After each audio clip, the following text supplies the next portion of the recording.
Please pardon my excitement to share with you this topic that was presented to me, as I mentioned before in other podcast episodes, that screen of thought that I observed one day, and this one just popped out like a glaring, blazing light of inspiration. This topic is called Afraid and Fear.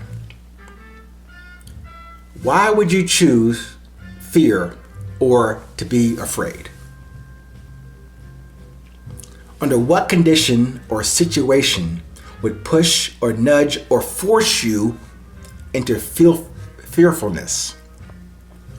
Especially if you had another opposite option to choose that thing called courage. But let's come back to that in a moment. So why the choice of fear and afraid? To speak up, to not automatically follow the history and tradition and just because. Afraid to stand out, so you choose to just fit in with the rest of the sheep. Well, this looks like the trend and the direction to go. Everyone is doing it, so I should too. Not disparaging your choice if that's what you choose to do. But is that the real organic reason for your decision? Or is that the one imposed, enforced, and mandated to you? Like by your job, by your manager, by your so-called boss? Or did that come from the same insult, guilt, and need to be right position or stance of your spouse or your friend or your enemy? I suppose it may have started with that one fear thing of God that you should do and must have and obey, that fear. Maybe it started there. Would probably be a good thing to revere God like that, with that one fear in your life. Maybe. But when a people of oppression assume that title and that inferred position in your life, then that proposition becomes ridiculous. But we've already accepted it. So to me, that's where that rewritten narrative got corrupted in execution. Literally in executing and having you to self-execute this fearful thing. Just as an aside on that early on imposed tradition of fear, why the need to love God and Him in you, yet also to fear God? Just consider that calculus, that equation. You have to, you should, and I should love the God who created us, but He created us in His image. So that love of God should apply to love in ourselves. Yet, we should fear God. Also then, taking it one step further, that we should also fear our own self. To me, now this is one minor, minuscule data point in this world, but that makes absolutely no sense to me. Love and fear do not peacefully coexist. It's one or the other. Love and courage, however, do go together very nicely.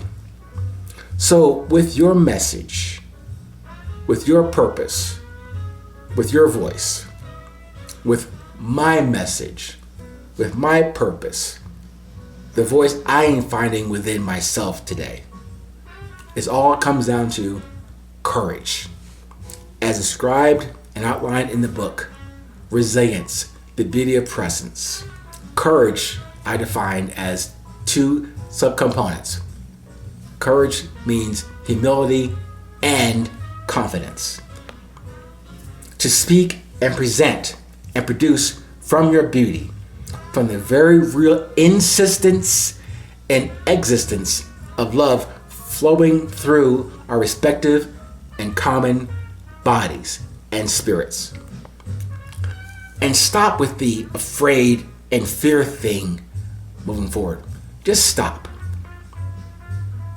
Choose to soldier and warrior on. Even if it's for the first time in a while, or to do it like starting now in this moment. Go.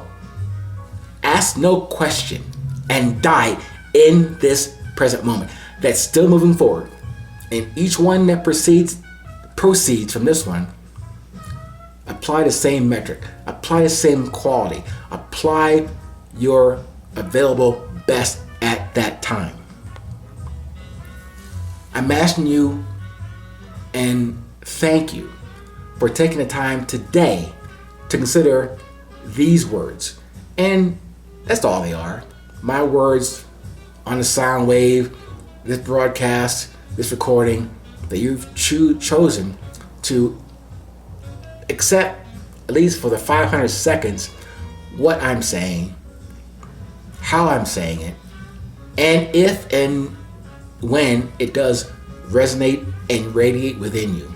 If it doesn't, I'll take it. I have missed the mark with you about relaying or relating something to you that is dear to me, essential to me, not because it's for actual hard currency. It's for the currency that drives me to share this perspective with you. My currency is just that, not money. Although the term in my currency is money, music, energy, and light. But it's not about something to buy. To me, it's something to share. Maybe it's nothing to share, but that nothing is not empty. It's as vast and as fleeting as the breath that we breathe every day. It's more tangible from the blood that flows through us. That blood in one aspect, but that's the love that flows through us from the grace that was given to us to do what we came here to do. That is the challenge, to figure out what that is.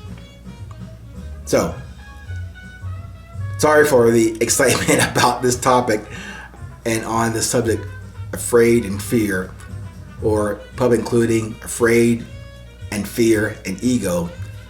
Let's stop doing that. Let's look at the courage side, the confidence and humility each day, each moment. Let's apply that courage more than vanity. That is the resilience I mentioned to you. Let's do that and not go whimpering into a corner with fear as our comfort. Thank you once again. As always, I cannot change your life, but my intention is to change your perspective on this present moment. Stay present, stay current, and remember, it's always 8:20.